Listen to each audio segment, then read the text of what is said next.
Augusta Hills is one of those assets in the community that is obviously newer, growing, adapting to what people are wanting, and literally is a gem in our community. GYM and GEM. We are a blank slate here. As we have just opened up, we have so much potential that we haven't even realized all of that potential yet. I mean, we have a full gymnasium with a walking track, so it's climate controlled. You can come out hot days, cold days, and use that part of our facility.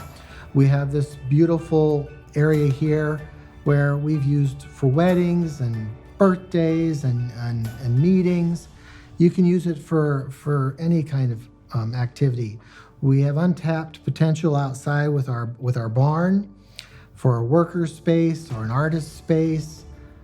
So there's so much that we can do here that we are just now trying to how can we fulfill those needs that the community needs.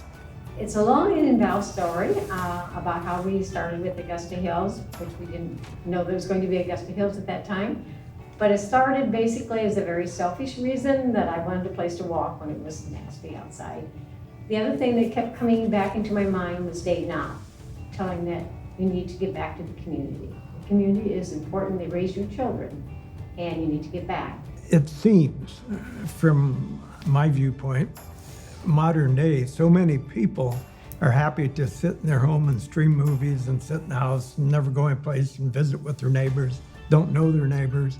That's one of the things that I hope for here, that more people would be willing to come here on a fall evening and play cards or just get to know their neighbors and sit and drink a cup of coffee or whatever. Quality of life is something that is very important to every community, and I think it really, really makes a difference in a small community that doesn't have a lot of opportunities all the time. So when you can provide any opportunity of quality of life, that's a great way. Here at Augusta Hills, that's one of the focuses I think that we do look at, is quality of life and ways to provide activities and different opportunities here to be able to give people a safe place to go, a place to, whether it be exercise physically or to educate yourself and learning a new program. I think the hardest part that I remember in trying to make this possible was, where do we start?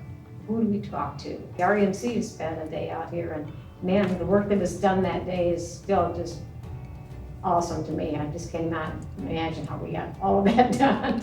But we did. The school was out here a day. We've just had several things like that. But we also have people that we can call at a minute's notice. I mean, Bill say, hey, so-and-so, would you help me with this today? And sure, I'll be out there. And I say never discount anyone, because I think oftentimes we all rely on those people that have always done those things through the years, have always been involved and always done this and always done that. Just ask. Well, you never know what that person can bring to the organization. Everyone has a set of skills that, I may not be good at one thing, but you bring a volunteer in who just excels at that. I see community investment is not only in the assets and buildings and parks and everything. I also see it as a lot of interaction with people, going down the lines of quality of life, especially youth engagement, those kind of things. Having things and events and activities and everything available to many different ages of your community. Investment sometimes is kind of a two-way street. You invest your time, but you also then learn skills and make connections with other people and other organizations. I've learned quite a bit working out here. So that's what I think about when you talk of investment. It's not easy sometimes. Right, but it's worth it, right? It's worth it, yeah. Oh yeah, I mean, we can talk about this a lot. I mean, look at this place and look at what this group has done.